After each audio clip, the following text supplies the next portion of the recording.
Welcome to Money Matrimony, the podcast where we, Hayson and Nikki, a husband and wife, explore the intersection of love, life, and finances for couples like ourselves.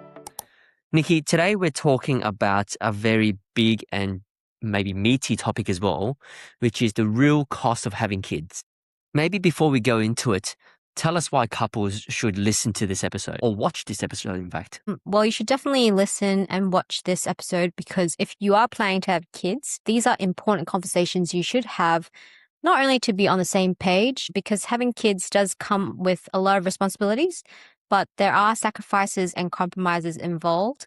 And also, I think just a lot of changes that can come as quite a shock to the system. And I think the reality is at some point, if you and your partner are looking to have children, the question of am I ready or how much it costs to have children has definitely crossed your mind. So today we're giving you the real numbers. We're going to have real conversations that we've had to wrestle with ourselves to hopefully help you make less mistakes. And hopefully we've made some of these mistakes so that you don't have to. Yeah. So whether you're planning or considering, or you're actively trying, or you're already in thick of it, this one's for you. So Nikki, let's jump in. Okay. Let's talk about the actual cost of having kids. So let me throw some stats at you just to kind of get the conversation started. Yeah. So according to Money Smart, they say in order to raise a child up to 18 when they become an adult legally, it costs somewhere between $300,000 to $500,000. Yep. And that's a lot of money, isn't it? Yeah. That's a lot of money. Tell me, what do you think or what do you feel when you hear that number? I think of it as, a few years worth of wages. Yep. It's probably more than just a few, isn't it? Yeah. It depends on how much you earn, I guess, but probably a combined income for some families over a course of a few years as well. Yep. But it also sounds about right given the cost of living, given, things that we are involved ourselves with in terms of what our children does and groceries and things like that. So even though it's a lot of money, it also kind of makes sense. And I think when I hear that number, it almost kind of scares me a bit, right? Like you're saying, it costs $500,000 to raise one child to the age of 18, and we've got 3. And so when I think about that in isolation, it will cost up to $1.5 million to raise our 3 girls until they're 18. And it scares me to think about that. Yeah, but I guess at the same time, if you think about it, 18 years is quite a long time. And as the kids grow older, they do have different needs. Yep. So, yeah, as much as it costs a lot, it sounds about right. Yeah. And I think when you kind of break it down into the years, right? You're looking at around, let's say, around $15,000 to $25,000 per child per year, which, to your point, feels a lot more reasonable. Yeah. As you reflect on us and us having kids, what's a single cost that surprised you the most? I think especially as new parents, one of the things that you kind of know that you have to use or will use, but you're still surprised by the cost of it, were nappies. I guess you just didn't realize how much or how many nappies you'd go through in a single day, let alone, over how many years that your kids will need to use the nappies. Yep. Obviously, if your kid gets toilet trained quicker, that's great. But yeah, nappies actually do cost a lot and the kids go through it, quite frequently. So that was a big shock when we first had kids. How about yourself? I think for me, it's actually not when they were kids. It's actually how much it costs to raise them as they get older. So I think, the cost that you kind of mentioned around like nappies, food and all that kind of stuff, they're actually relatively smaller when compared to the costs as they get older.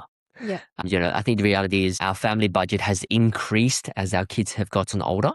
Their needs have increased. Their hobbies or their extracurricular stuff is quite expensive. And so I think that part of those expenses is what surprised me. Not in the sense of I wasn't expecting it to go up, but it just went up a lot more than I expected. So we talked about it specifically around certain costs when they're young or they're older. How would you encourage people to think about what it costs to have children now that we've been through, 9 years of it now?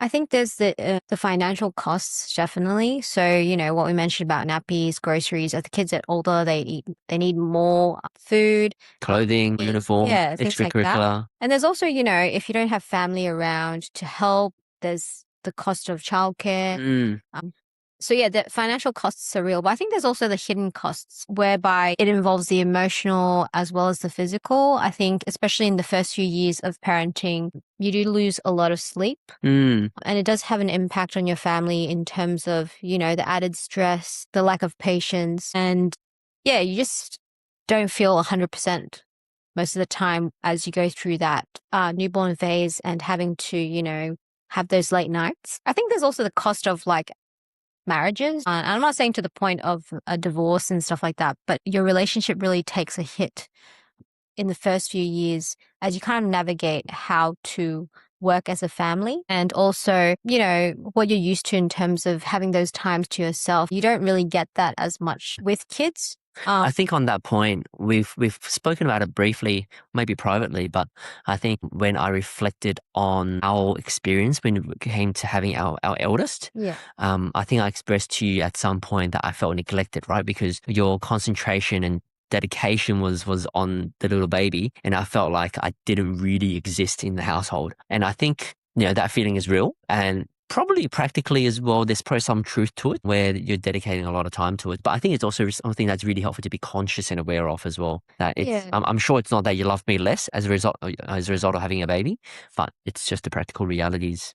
Yeah. And I think, I think my mentality during that time was you're an adult, you are able to look after yourself. And so Mm. to a certain extent, yeah, there was real comfort to and reassurance to know that I if I if I didn't have the capacity to reconnect with you, that you were okay because you were able to fend for yourself. Whereas obviously in the case of our oldest being a baby, she couldn't do that. And so that's why a lot of the attention was diverted to But I her. was dying slowly on the inside. Don't be dramatic. But yeah, but having said that, I think that the emotional connection is really important.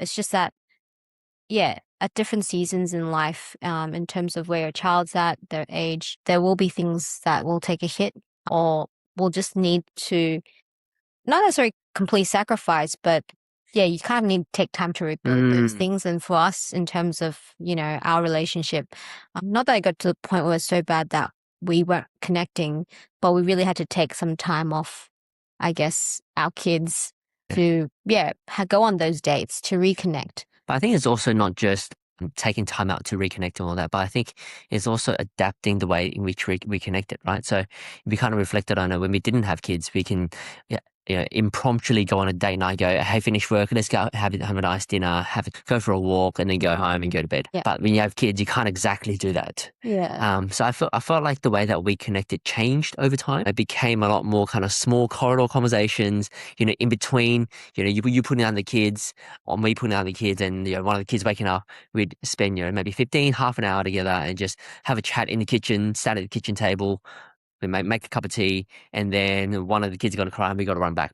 And so it's almost being a lot more intentional and kind of making those little moments count to keep and maintain those kind of emotional connections. So I feel like it's less so about trying to recreate it. It's more actually about how do we adapt and change the way we connect. Yeah. And I think there's also differences in terms of, as we talk about other costs, it's also like the costs of like as you're with kids, you're no longer flexible, like the flexibility Mm, side of things in terms of just being more sporadic with the way you want to go out suddenly. Even holidays, when it was just us, we mm, could plan it where it was low peak season. And yep, so things would cost less. But when you have kids, you have to work around their school yep. holidays. Yeah. And those things, Accommodation, flights, and cars, and everything just tends to be more expensive. yeah, it's just all these things that you don't really consider when you have kids that you don't have to consider all in one go, but just good to be aware of. And you will definitely, if you don't consider it now, will have to consider it later as you, yeah, in the thick of parenting and life. Yep. So maybe bringing it back to some of the financial cost of having children, what would you say the main costs or the main considerations that people should have in their younger days? Maybe we can break it up into preschool days and from when they start school. As in the costs. Yeah. I think the preschool days is definitely understanding that your kid needs you a lot more. Yep. So, yeah, in terms of the time to spend with friends, yeah, unless your friends are willing to hang out with you and your kid, it might be certain friendships that they just have to be a bit more understanding. Or you might just need to let them know that the reality is it's kind of hard to go out at night. And not that it's not possible, but it's just not as frequent. Yep. So those are one of the things. I think the other thing is, yeah, like at that period, it's like childcare or preschool. And some preschools are free or more affordable, but childcare is a real huge cost, especially if both parents are planning to go back to work.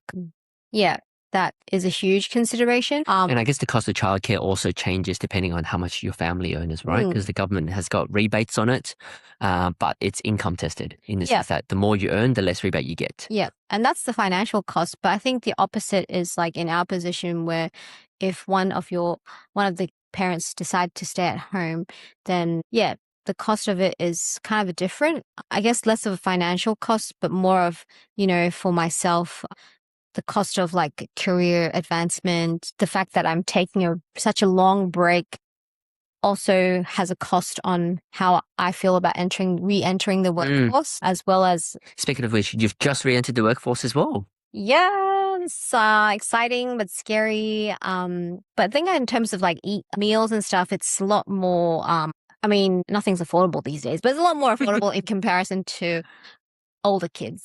Yep. And, once they hit school, it's a very different ball game because with preschool and childcare, there's a lot of, as in that age, there's a lot of kind of free activities that libraries and stuff offer. And you don't have to feel the need to enroll them into any extracurricular activities. But as they get older, whether you feel like you should or not, yeah, your kid might express interest in certain things. And yeah, that pressure to kind of be able to allow them to pursue their passions, that cost really creeps in. Yep.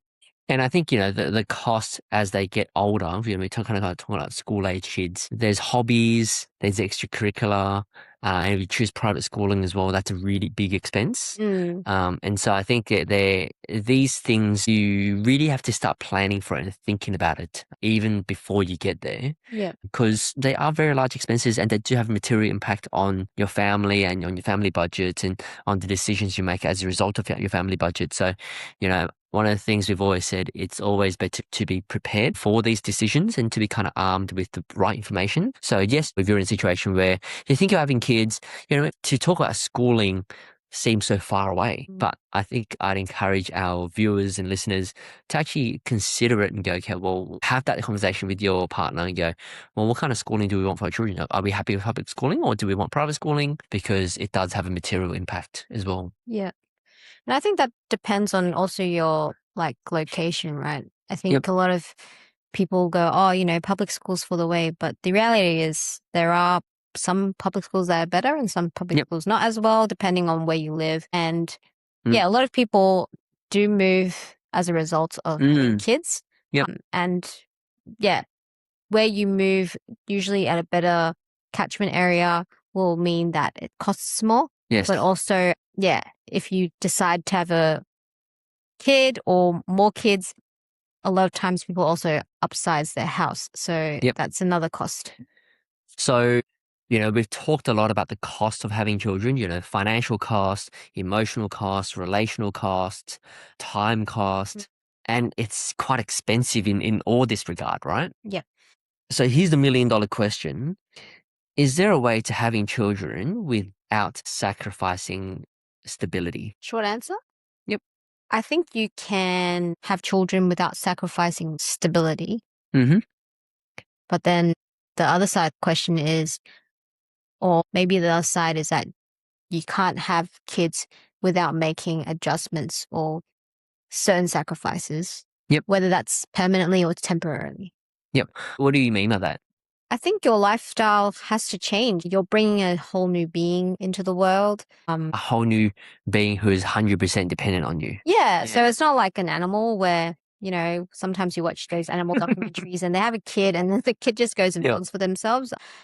you know, Or you can leave them at home and go out for a couple of hours by yourself. yeah, like Yep. humans are one of the most vulnerable and reliant beings when they're first born. They're probably the most useless mammal in the newborn stage, I reckon. And so I think, yeah, I think even if you plan to not have lifestyle change, the reality is that you will. And I've had people who, before they had kids, was like, oh, no, I'm just going to do what I do. And I'm not saying that they don't, they eventually get back into that kind of lifestyle as their kids get older, but they do end up changing because you can't not change. And if you don't change, then there's a real issue, whether that's on you or on your child. I get the sense that what you're really saying is, it sounds a bit contradictory, doesn't it? Because you're saying you can have children without sacrificing stability, but you have to make sacrifices and changes. Yeah.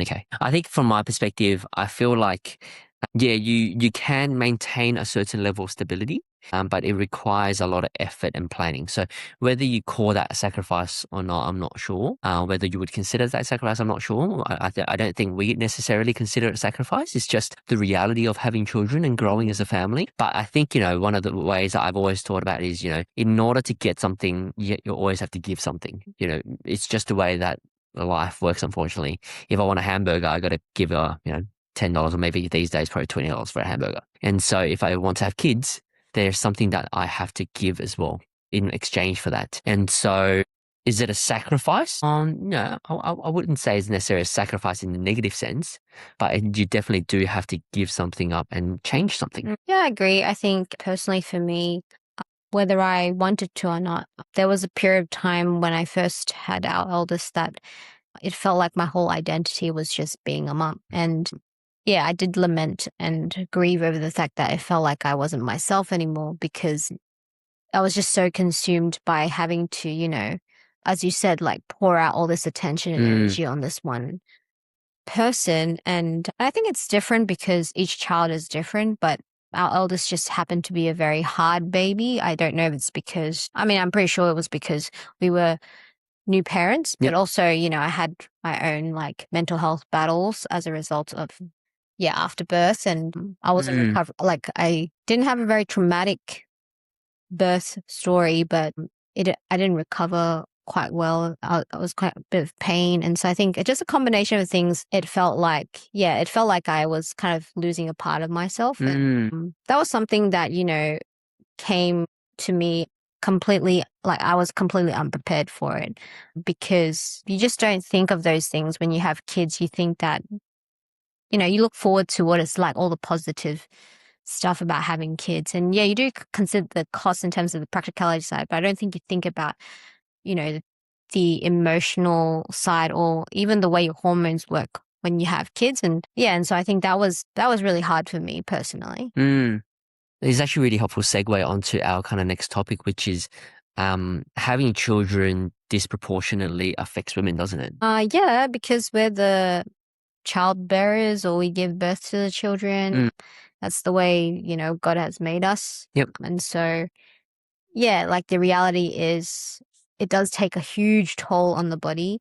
Not just talking about body changes in the sense of, you went from, I don't know, like a size 10 to suddenly a size 12, 14. Your body suddenly feels very stretched in terms of just, the discomfort that comes from birthing a child, but also just in terms of your career. Like it takes a hit. You have to take a break from it.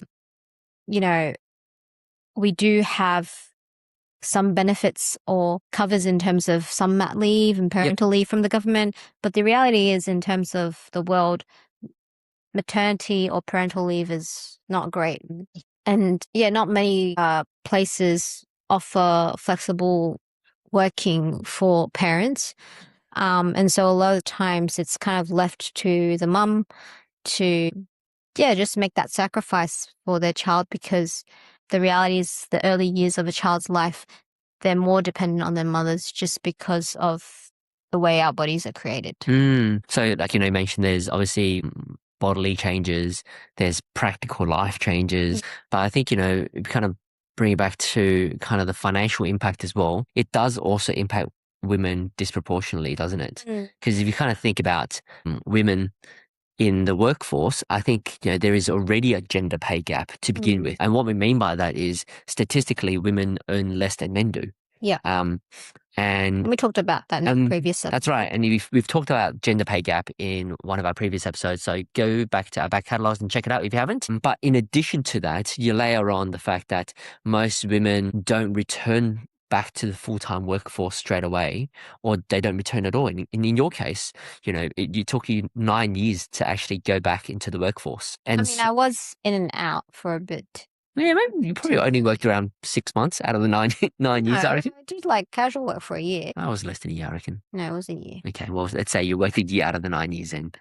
But and we're not saying that that's all mums. There are some mums that go back straight away.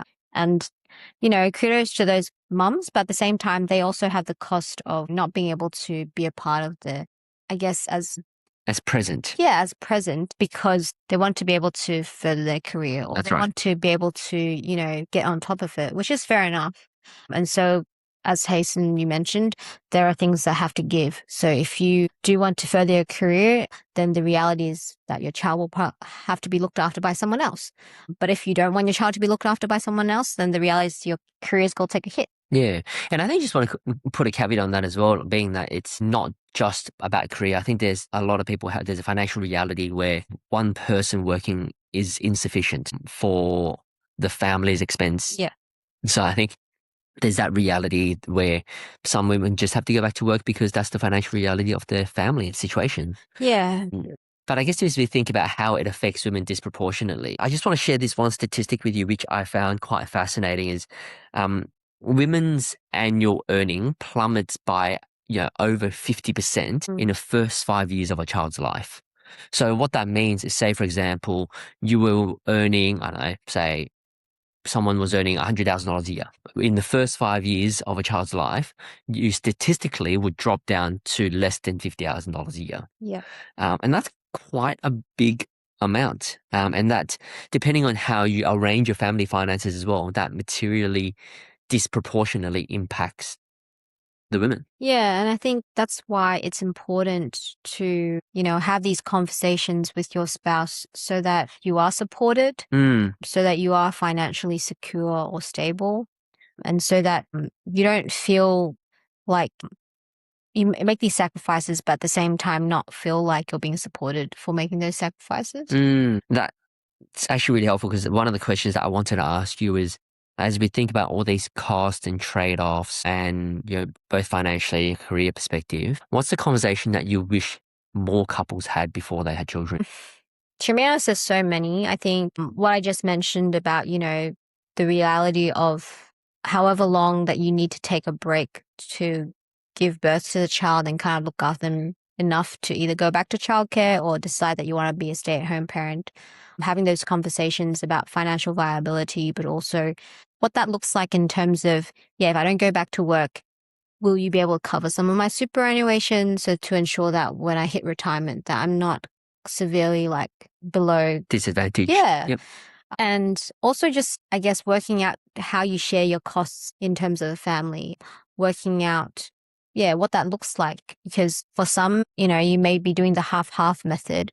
And if you're not working, how does that work when you have to make payments? Because you're not having an income, but you still have to repay them. Or is it a matter of, if I'm having the child during that period, I don't need to make those repayments until I find another work? So those are types of conversations. But I also think it's acknowledging that, aside from the career aspect and the money aspect, the house won't run the way it will when you have a child, at least not in the first few months. Yep. And you kind of have to work out your new dynamic, in the sense that, is your partner going to be helpful and hands-on? And what you need from your partner, the type of help. I think it's all good to be like, oh yeah, we'll help around. But I think the reality is you kind of have to lay those groundwork to ensure that things get done, and to be able to feel like you can rely on your partner, especially when you're drowning, especially if you have a child that doesn't sleep.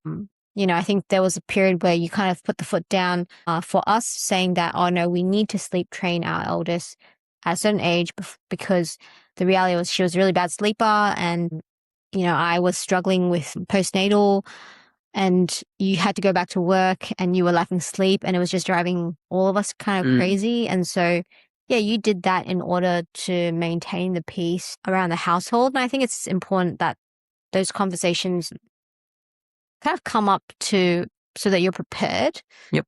Yeah, and I think just knowing our relationship is going to change, and I'm not saying that's going to change for worse. It can change for the better, but it's going to be like a steep learning curve. Yep. And I It think, requires adaptation. yeah, and I think to be gracious and to be forgiving during those periods, because yeah, it's a really hard when you're low on sleep to be patient with one another when the house is not clean. Whoever's the primary earner, especially during that time that you need to have time off with your child, to be like, they come home and not be like, oh, there's that expectation that, oh, how come you haven't done anything in the house? Like, you know, what have you been doing all day? Like that sort of conversations.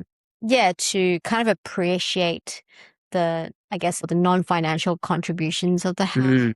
And if it doesn't happen, to be understanding and forgiving of that. Yeah. I think, yeah, adding to that, I think the financial conversation, I feel like, is really important in terms of how financially your family would operate. And what I mean by that is, say, for example, in your example, you go, oh, it might be operating a 50-50 scenario. Then what happens if, you know, the wife has given birth to a child, they're not working? Yes, they might have mat leave will cover a certain number of months, but, you know, what if they take a year off and they're not paid for the full year? Then are they still responsible for covering those expenses? And so I think it's really important to have those conversations up front. And, you know, we've heard stories and we know people where these arrangements have worked for the detriment of the wife, where they were in a shared arrangement where the husband paid for certain things, the wife paid for certain things, but the wife was still expected or required to cover those expenses even when she was on mat leave. And, you know, the reality is she drew down on her savings and pretty much used up all her savings as a result of that. And so, you know, you can argue whether that's right or wrong, but I think it's important to have those conversations up front as to what is your arrangement. You know, for us, it was, you know, for us, I felt like we didn't necessarily have that conversation directly, but I think, you know, looking back on it, it's really helpful for those conversations to happen before they have kids. But I think in our situation, you know, even though we didn't have that conversation, it wasn't necessarily an issue for us because the way that we managed our finances, and we're a big advocate for joint accounts where you don't really look at money as your money or my money. This is the expenses you cover, these expenses I cover. The way that we've always looked at it is, yes, I go to work, you go to work, but it's always our money. It has never been a case of, oh, you know, I am going to pay for the mortgage, you're going to pay for the car, and you're going to pay for the meals, I'm going to pay for grocery or whatever. It's always just been, hey, here's our money, here's what we're going to use it on. And so when it came to having children and you're not working, it was actually a really easy transition because it was still just money going into that one account. And yes, it might have been a bit less because you're not working, but you had equal access to it. That pool of money was paying for the same things. We didn't need to have a conversation around, oh, you know, why aren't you paying for this? Or why am I paying extra for this and so forth? And so I think having that financial conversation up front and the way that you operate, decide that up front is going to be really helpful because, you know, when you have kids, the reality is tensions are higher, anxiety is higher, stress is higher, and that's the worst time to have those money conversations. Yeah. So, Hayson, what would you say is a fair arrangement then? Since you mentioned, I mean, we don't have to use the example of the 50-50, but just in general, what would a fair arrangement look like? Or is fair even the right word? Yeah, I think I would actually say fair is not the right word. Yeah. And the reason why I say fair is not the right word is because in order to calculate whether something is fair, you have to measure and calculate everything that you do. Yeah. To be like, oh, there's this balance, you know. If you clean the toilet, do I need to go clean the kitchen? Or if you clean the toilet this week, do I need to clean the toilet next week? So I think fair is never a helpful word in a relationship, I feel like. And what I mean by that is there will be times where I will give more and there will be times where you will give more. And, you know, to give an example of that, you know, when work is very busy for me, work and business and church and so forth is really busy for me, I have some pretty bad traits. And you've talked about that before as well, where, you know, I might tease you guys more or I might want to annoy you guys more because that's my way of de-stressing. Yeah. And if you were to say, you also run, but yes. Yes, I also run, but I just don't, you know, stand there and hammer you guys. But, you know, if you were to use the word fair, that would be unfair because why is it the fact that I'm stressed and I get to do these things, it's not right of me to do that, but I think you show grace in that. And I think likewise, there can be instances where, say financially, for example, it's not fair. People can argue that it's not fair because I'm earning majority of the income and you're bringing proportionally a smaller proportion into the pool of income that we've got. It's not fair mathematically. And so I feel like fair is not the right way to describe it.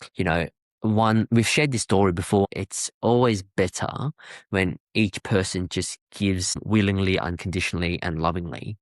And I think that's probably a better way to describe it. Yeah, we've shared this story before where there's two groups of people who's got really long chopsticks. One group is thriving and the other group isn't. And the group that is not thriving is going, I'm just going to think about myself and what I'm going to do and what I can offer. And they try to use these really long chopsticks to feed themselves. But then the other group that is thriving are the ones that go, actually, I don't need to worry about myself because the only way that these chopsticks are useful is if I feed someone across the table from me. And if we're all doing it for each other, then actually works a lot better than trying to feed ourselves and go, oh, this is my pool, this is my bucket, this is my offering, this is, my share. Yeah. And so I feel like that's a very long way of saying I think fair is not the right word. But a more helpful way to think about it is, well, what is my contribution in this situation? And how can I appreciate the contribution that the other person is offering? To kind of put it practically in our situation, I'd say financially, I bring a majority of contribution and it's not something that I hold against you. And it shouldn't be something that I hold against you. It's just go, that's just reality. Here's my contribution. And I'm sure you appreciate it. And in your case, it's something that I had to learn over time as well, is you do a lot of the household stuff. I jokingly say, if you weren't around, a lot of the house would fall apart. Or at least a lot of the kid stuff is going to fall apart. And so I think I had to, over time, to learn to appreciate that and not just think about the money side of things and go, I'm bringing in majority of the income. So some stages where I was bringing in all the income. And if I went, hey, why aren't you bringing anything? That's actually really unhelpful for us as a unit. Yeah. I just feel like, whether people believe it or not, we do have different roles to play. I mean, you can both be bringing in finances, but I feel like the reality is that even if you do that, you still have to contribute in the other aspects. Yep. You still have to compensate in the other aspect. And I think, the fact that you mentioned that it's more about what can we do for each other. And so, like you said, you're the primary breadwinner. And so the way that I kind of, contribute or make up for it, if you want to say it, not that that's like the right word, I think, but is that, I manage the household. I do most of the brunt work when it comes to the kids and their calendar and do all like most of the organizing of the extracurricular and stuff like that and minding them. And so, and that's only possible because I'm not at work. Yep. If we were both at work, we'd have to have another sort of arrangement that would make us work. And even talking to a friend today, it's the same. Like, if her husband, who has a bit of a flexible working arrangement, is able to take the kids to extracurricular, which in turn, because she's working almost full time, allows her to, when he takes them to extracurricular, allows her to clean the house. But they're both working. And so I feel like it's understanding that if I'm busy, I can trust and know that you will help me cook dinner. Yep. And likewise, when you're busy, you can trust that I will get whatever needs to get done because you're unable to do it at that time. And I think that allows us to not only appreciate one another, but I think it's also prevents building resentment. Often you hear about people who say, oh, the spouse or the primary breadwinner, they come home and then their job is done. They've done their job by going to work and bringing home the money. And so they come back and they just sit on the couch and watch TV. And I think I understand to a certain extent that they probably need their own time because work is stressful, but they also need to understand that when they're at work, it's not like the person who's in charge of the kids, in charge of the house, is just lazing about all day or have it easy either. Like it's both a different type of hard and difficulty. Yep. And I think when both sides can see, and appreciate the contribution of the other, that's when real teamwork and where your relationship grows stronger, I think. 100%. So let's get really practical for a moment. We've spoken a lot about how it disproportionately affects women and how I think also questions that it's helpful to ask even before you have children and conversations to have. I think it's really helpful to kind of talk about how do you know when you're financially ready to have a child? And maybe before we talk about the numbers and all that, for you, was that a consideration? Was that a concern? Was that a worry? Was that a question that you had swirling in your mind before we had kids? I mean, this might sound like pretentious of me, but I think because you are so well equipped and so reliable with your finances and stuff like that, that I really did not have to worry in that aspect. I felt like you would worry for the both of us. Yep. And I'm pretty sure you did. Yep. So yeah, like in all honesty, no. Okay. For lack of the better word, maybe some people would be like, You're screw you, ignorant. yeah.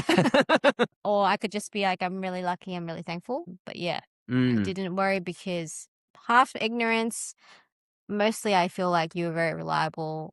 And I just trusted that when you said that we were okay to consider to have kids, I only focused on the emotional side. Yep. Fair enough. Yeah. Yeah, that's good to know. But you can share. Yeah, I think in terms of whether we're financially ready, I think that's probably one of the questions we get asked quite often. How do I know whether I'm ready to have children? And I think embedded in that is multiple aspects of readiness, right? Am I mature enough to have children? Am I financially set up to have children or financially ready to have children?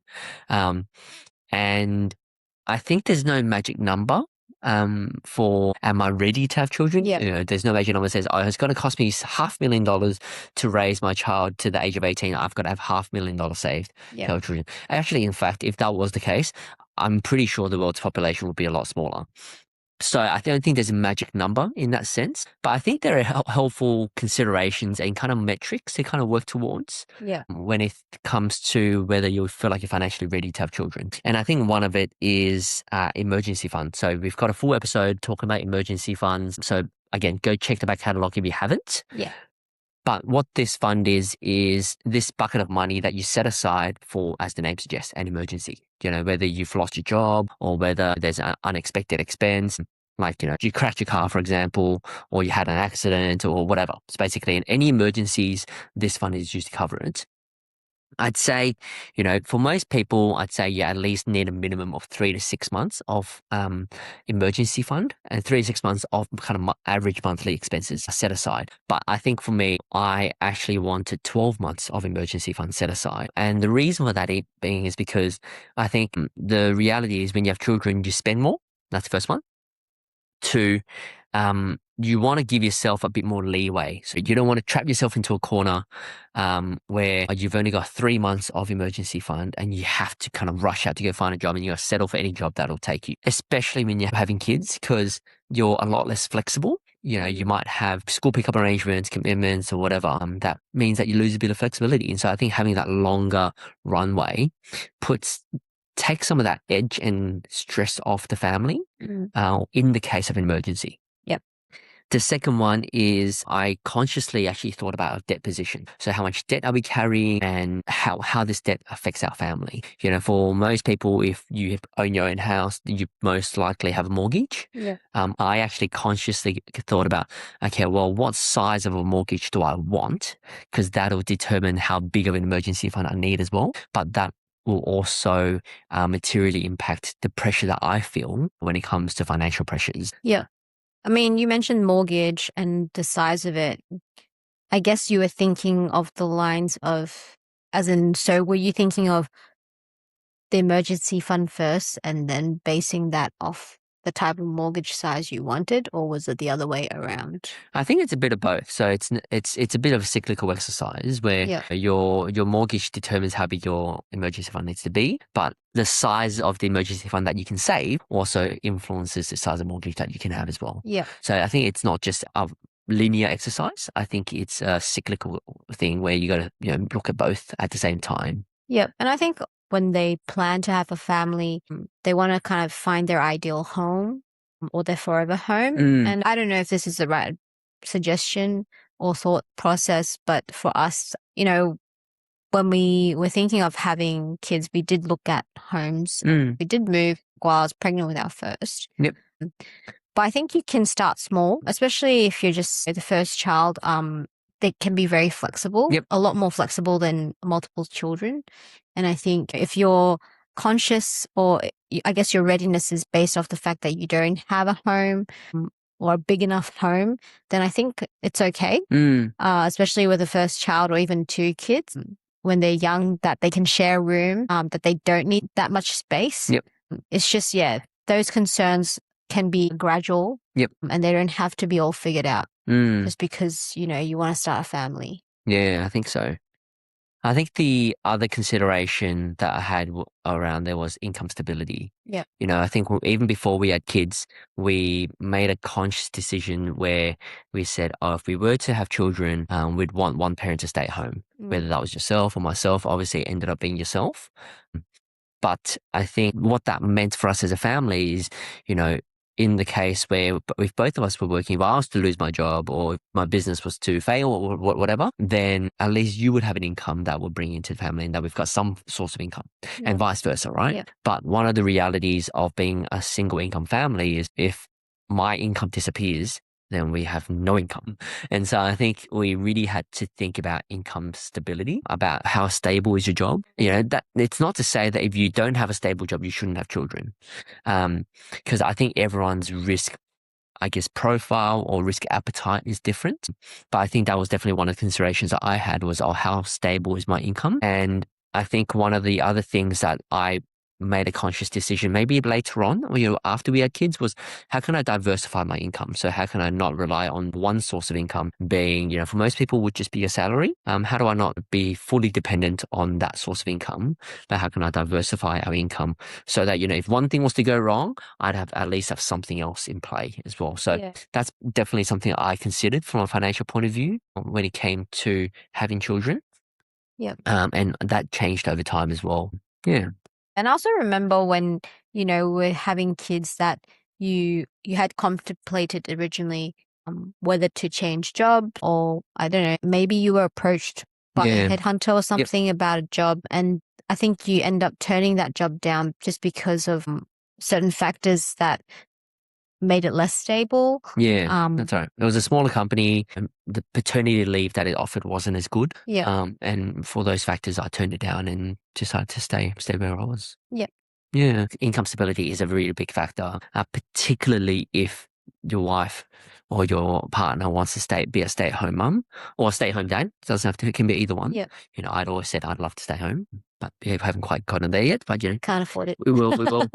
That is an evolving conversation. But I think that is definitely an important consideration. Yeah.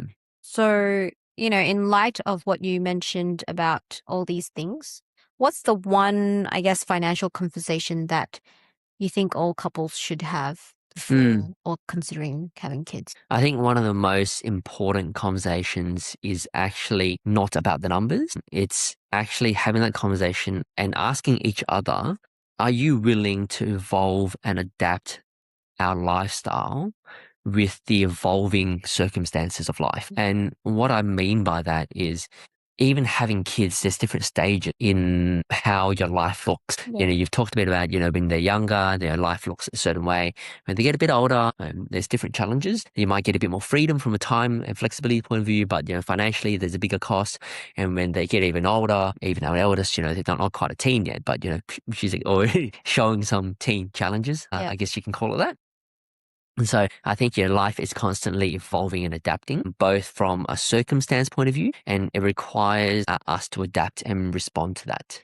For example, we've heard stories or we know people who are not willing to adapt. When it comes to changing in lifestyle, they want to keep living the life that they used to live. It does cause challenges in relationships, both in terms of relationship with your children, but also relationship with your spouse as well. And when I say this, it's both from a lifestyle perspective, but also its financial implications on it as well. So I think one of the most important conversation is to have an honest conversation. You go, hey, life is going to change. Am I willing to adapt and evolve with it? Or am I going to hold on to what life looks like today, even after having kids? Because I feel like that is an unrealistic and maybe even an unfair expectation.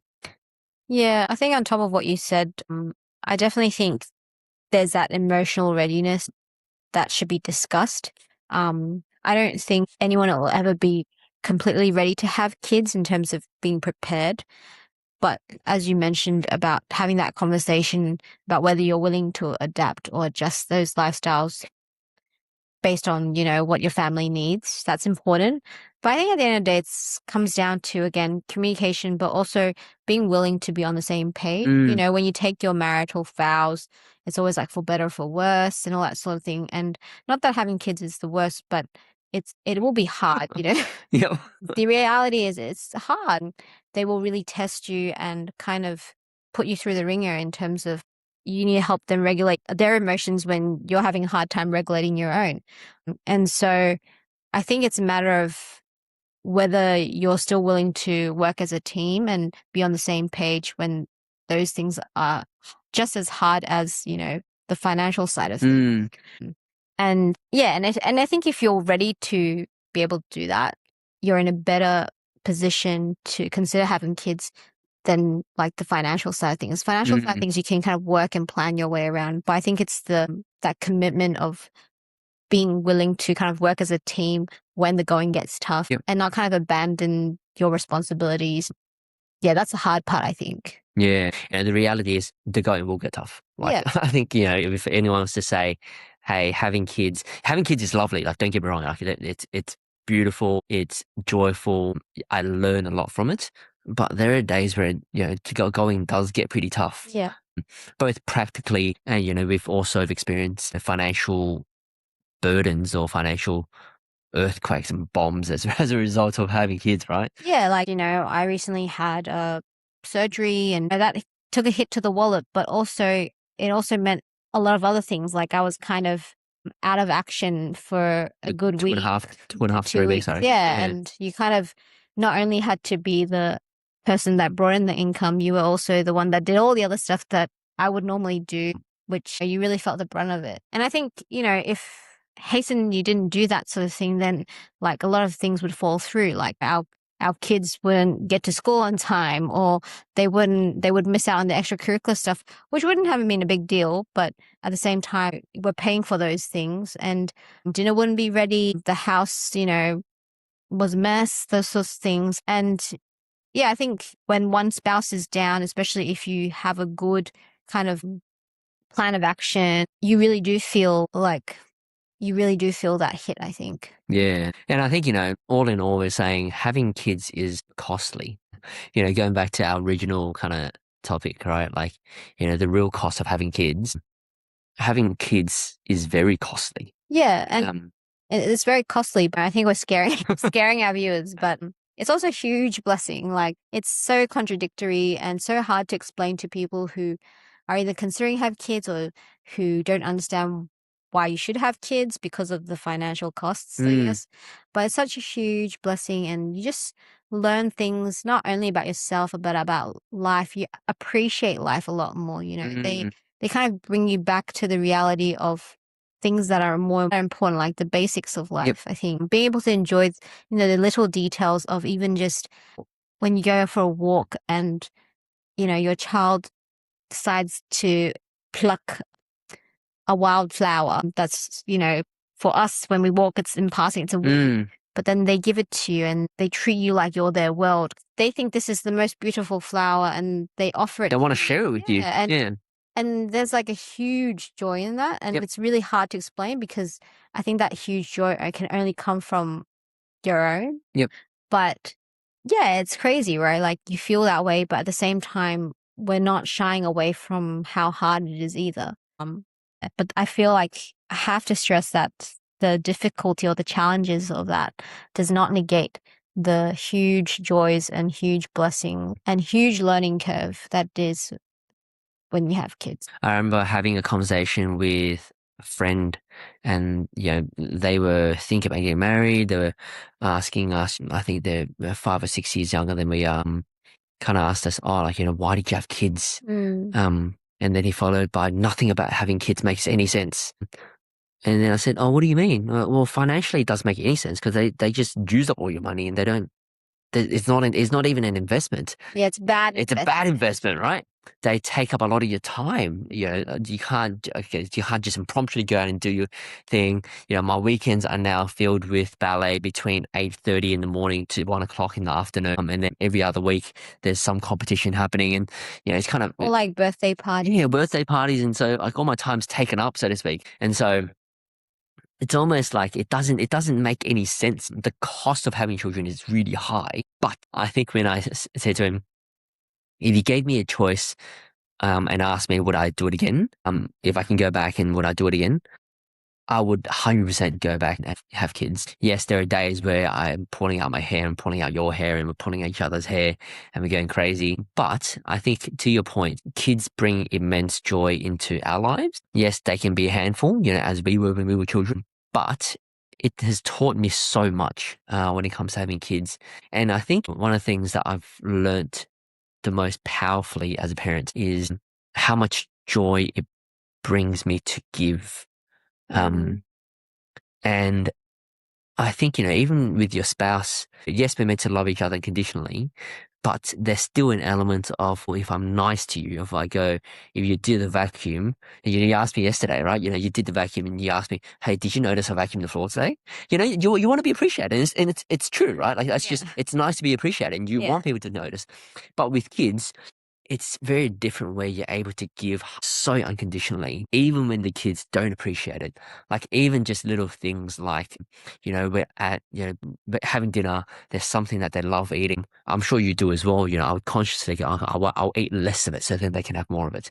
They don't really notice. They don't say thanks for it necessarily because they don't know that you intentionally ate less to leave some for them, but it brings immense joy even when you look at them eat it. And it's such a trivial and such a small thing sometimes, but it brings immense joy to give. And I feel like that's probably, when we talk about all the costs and all that stuff, yes, there is a cost to it, but there is so much that you get back from it as well. Yeah, and I think it's hugely humbling. They are a mirror of who you are. And so I think if you bring out the best of your You mean the good looks? I meant character. Okay. But if you bring the best out of the character, it really reflects and shines in them. And likewise, if the worst comes out of you, they will reflect that. And I think it kind of just humbles you as a person to be like, well, I don't want my kid to be like that kind of person. But the reality is that they learn it from somewhere, and usually it's yourself. Yeah. Yeah. So I guess to kind of wrap up, is it fair to say having kids is very costly? The numbers tell us that it costs $300,000, $500,000 to raise a child up till the age of 18. It's not a small sum of money, so financially it's very costly. But there are a lot of things that we can do to prepare for that as well. But I think I also add as well that, I think we have to be realistic and say our life has changed as a result of having kids, both practically and also financially as well. It's changed. And we're making financial decisions very conscious of them, and rightfully so. And so I think it would be fair to say that, yes, it is costly, but, we've made conscious decisions to adapt. And I think the most important thing is your willingness to adapt is more important than you being numerically ready. I think, the emotional side of it is probably more important in terms of you making that decision to go ahead with considering kids than the financial side. Not that that's not important. Yep. Yeah. Yeah. So I guess, as we kind of wrap up, yes, having kids is costly, and there are lots of practical things you can do to prepare for that. Yeah. But I think what we're saying is the couples who navigate this the best aren't necessarily the couples who have the most money or the most financial freedom, but actually the couples who are actually in this journey together and have really good and open, honest conversations about their relationship, but also the financial situation as well. Yeah, I think also just not counting each other's, I don't know what the word is, faults, or Yep. not counting the cost, not going, oh, I've done this much, and so they have to do this. I think, being able to look out for the other person. Yep. If I'm bedridden because I just came out of surgery, the fact that you take on more to help us. And I think that comes with just over time, but also communication and knowing that you take on board what I say. Yeah, I think it really makes a big difference. It makes having a family, starting a family, a lot more pleasant. There's less like resentment. There's less anger, I think, involved, or blaming because my needs are not met. Yep. Yeah, those things really like go all the way in terms of finances could make things easier.